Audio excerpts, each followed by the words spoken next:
आज वसतिगृहाचं उद्घाटन होतं याचा मला खूप आनंद आहे। बऱ्याच प्रतीक्षेनंतर हे काम यशस्वीरित्या पूर्ण करण्यामध्ये आमचे अधिकारी आणि विशेषतः या विभागाचे मंत्री शिरसाट साहेब त्याच्याबरोबर आमचे सगळे सहकारी स्थानिक आमदार स्थानिक नगरसेवक यांनी सुद्धा याचा खूप पाठपुरावा केला आणि वसतिगृह हे शिक्षणातल्या गावाखेड्यातून येणाऱ्या माझ्या विद्यार्थ्याची पहिली पायरी असते आणि ती जर मुंबईसारख्या शहरामध्ये त्याच्या व्यवस्था या नीट असणे ही स्वप्नवत अपेक्षा प्रत्येक त्या होतकरू विद्यार्थिनीची असते। ते पूर्ण करण्याचं पुण्यकर्म आज आम्हा सगळ्यांना मिळालंय, याचा खूप समाधान आणि आनंद आहे। सर, आज कबूतर खाण्यावरनं मोठं आंदोलन झालं, जैन धर्मियांनी मोठं आंदोलन त्या ठिकाणी केलं, काही प्रमाणात पोलीस आणि त्यांच्यामध्ये धटापट झालेली पाहायला मिळाली। मला असं वाटतं की काल माननीय मुख्यमंत्री महोदयांनी याच्यावरचे निर्देश आणि आदेश स्वयंस्पष्ट केलेत, ज्यामध्ये प्राणीमात्रावरचं प्रेम ही समाजाने स्वतःच आपलं काम आहे कर्तव्य अशा भावनेने केलं पाहिजे आणि सरकारची तीच भावना आहे आणि त्यामुळे मर्यादित पद्धतीने त्या ठिकाणी आपल्या कबुतरांना सुद्धा खाणं मिळालं पाहिजे। कबूतर खाणे सुद्धा या मर्यादित फीडिंग रचनेने वाचले पाहिजेत, याचा अतिरेक न होता लोकांनाही त्रास होता कामा नये। या पद्धतीच्या बद्दलची भूमिका माननीय मुख्यमंत्र्यांनी मांडली आहे, त्याच्यावर मी आता स्पष्टीकरण देण्याची गरज नाही आणि म्हणून सर्वसमावेशक निर्णय सरकार करते। सर्व महापालिकेने आदेश दिल्यानंतर सुद्धा अशा प्रकारचं आंदोलन केलं कितपत योग्य आहे सगळ्या गोष्टी? मला वाटतं भावना प्रत्येकाने जरूर मांडाव्यात आपल्या।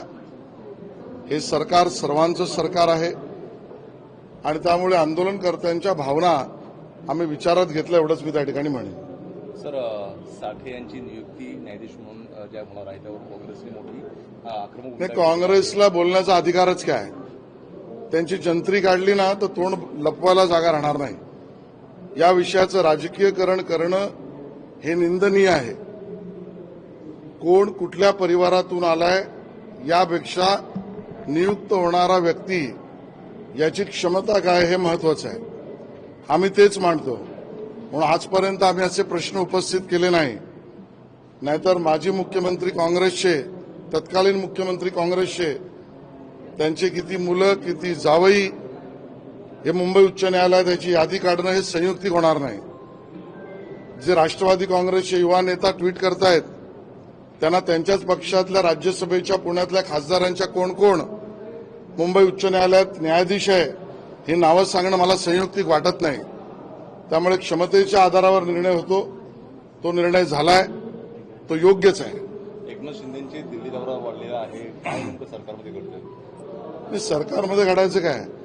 पंतप्रधानांना आमचे उपमुख्यमंत्री भेटतायत, याच्यात शोधून बघण्याचं काय?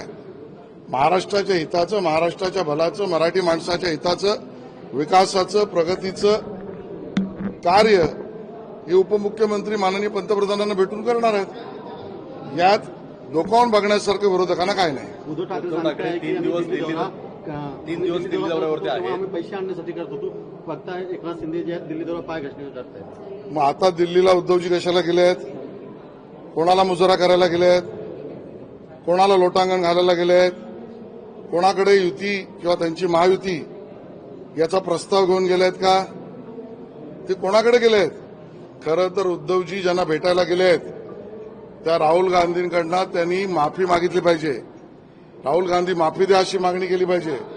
स्वातंत्र्यवीर सावरकरांचा सातत्याने अपमान करणारे राहुल गांधी यांची माफी उद्धवजी मागायला गेलेत का हे पहिलं उद्धवजी आणि त्यांच्या पक्षाच्या लोकांनी स्पष्ट करावं। राहुल गांधीजींना खडे प्रश्न विचारायला उद्धवजी गेलेत का की ज्यांच्या पक्षाचं राज्य असताना महाराष्ट्र आणि संयुक्त महाराष्ट्राच्या चळवळीतील आमच्या आंदोलनकर्त्यांवर गोळ्या झाडल्या गेल्या, 106 मराठी माणसाचा बलिदान झालं, त्याचा खून काँग्रेसच्या लोकांनी केला।